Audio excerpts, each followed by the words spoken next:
Welcome to The Writer's Life, an ongoing discussion with crime novelist Joel Goldman about the writing craft. As avid readers of Joel's novels, we get to experience the published masterpieces. But how does he take a concept and turn it into a finished novel with twists, turns, and blood-curdling suspense? In this episode, Joel gives us a window into his writing process. Joel, it's great to be with you. Was crime fiction something you decided to write because you were a lawyer, or simply because you had a particular interest in that genre? How did you choose? All fiction really is an exploration of humanity. It's an exploration of our strengths and weaknesses, how we deal with conflict, how we deal with success, how we deal with life. Crime fiction raises the stakes. That is interesting to me, to see how people deal with that sort of thing. Violence is a necessary part of crime fiction. For me, the question about violence is how the characters respond to the violence. It isn't about a page or more of blood and guts and gore and mayhem, which can be exciting and thrilling on its own and work really well for some writers. But for me, I'm much more interested in how all of that impacts the characters. You know, we live in a dangerous world.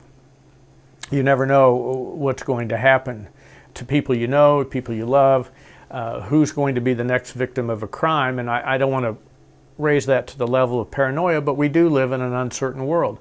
And things don't always work out. Not every crime is solved. Not every perpetrator is brought to justice.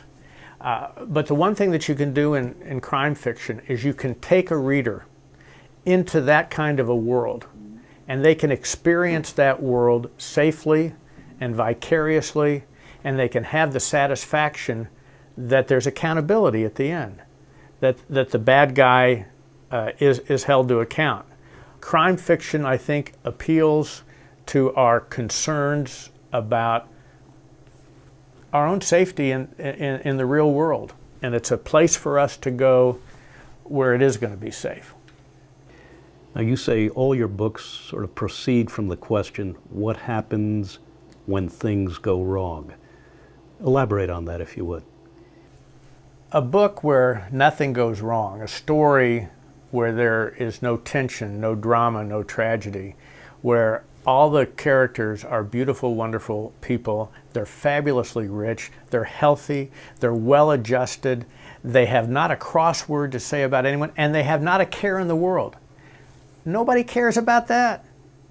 People get engaged and they care about drama. Look at the Bible. Garden of Eden. Adam and Eve having a wonderful time. Life could not be any better, until the apple, right? And after that, it's a lot more interesting, right? So challenging the characters as to how they respond when things go wrong is what really drives the character development and drives the story. Because if there's no conflict, there's no story. There's not a story worth telling or reading. My job as the writer is to create that conflict and give the characters the opportunity to deal with it. So let's talk a little bit about the plots of your novels, because they're fascinating, they're complicated, they have a lot of twists and turns, and I'm wondering how you come up with the plots and whether you outline them at the outset or whether they just come to you as you go along. When I first started writing, I thought I would use the same tools as I did when I was getting ready for trial. And that meant an outline of everything that was going to happen. And a lot of writers do that. So they know before they write the first page, all those details, who the bad guy is, how it's going to end, and all the motivations. That didn't work for me. It was a straitjacket. I couldn't make it work. So I start with where I think I'm going, and I find out if I'm going to get there at the end. From a plot standpoint, things happen to my characters and in my stories that I never thought about at the beginning of the book. But as I get to know how the characters are interacting, and as I have more time to think about the storm that I've given birth to, then I see other ways in which the story can go. Everything in a book, every word, every sentence, every paragraph has to advance either plot or character or both. Otherwise, it's gratuitous and it doesn't serve any purpose, and it needs to go. No matter how wonderfully written I might think that it is, it has to go. So it sounds like you're pretty ruthless about self-editing. I am now. When I first started writing, I wasn't, because I didn't know how to do it. I didn't know what it was. When I first learned how to be a good critical self-editor, I discovered that the word seems, S-E-E-M-S, was my favorite word in the entire English language. There was no word I liked better. Terrible word. It's a weak word, okay? It says, you're not sure. Well, maybe you need ambiguity has its place, but you ought to be more sure than you are unsure. And so what I was saying to the reader, what I was saying about myself, is I really wasn't sure what the hell I was doing. Mechanically, I became much more attuned to repetitive word use.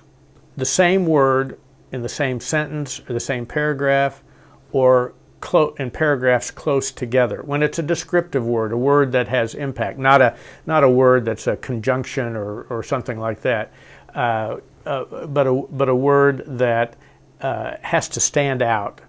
It's like hand-to-hand combat, me and the words, one word at a time.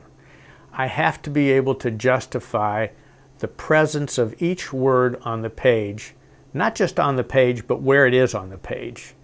And if I feel comfortable about that, then I've done a good job. And then the other challenge is being seduced by my own brilliance. You know, in other words, I can't imagine anybody who could have written something that fabulous, that beautiful, that meaningful, that ironic, that punchy, and you know what? It doesn't work. You know, and it's got to go. You have to be ruthless about it, and as brilliant as I may be, it could still be brilliant. It just doesn't work. Would it be more accurate to say that you write for a living, or that you live to write? Well, they're both true. They're both true, because I can't imagine not writing. I just can't. I'm happiest when I'm writing, when I'm just working the keyboard and watching things pop up on the screen, and I have one of those magical moments when I sit back and I say, wow, that's great, or man, I never saw that coming, or I really love the way that sets up or works out. Those moments are those are gifts. Those are gifts. I love the process, the creative process for me that I live to do. I live to do that. And since I have to eat, and my wife has to eat, and my dogs have to eat, and my kids want birthday presents, I write for a living. Joel Goldman is an international best-selling crime author. His characters Lou Mason, Jack Davis, and Alex Stone wrestle with challenges the rest of us would run away from. Get to know these characters, and you'll want to come back for more. Thanks for joining us for this installment of The Writer's Life. Additional videos about Joel's life and work are available on joelgoldman.com.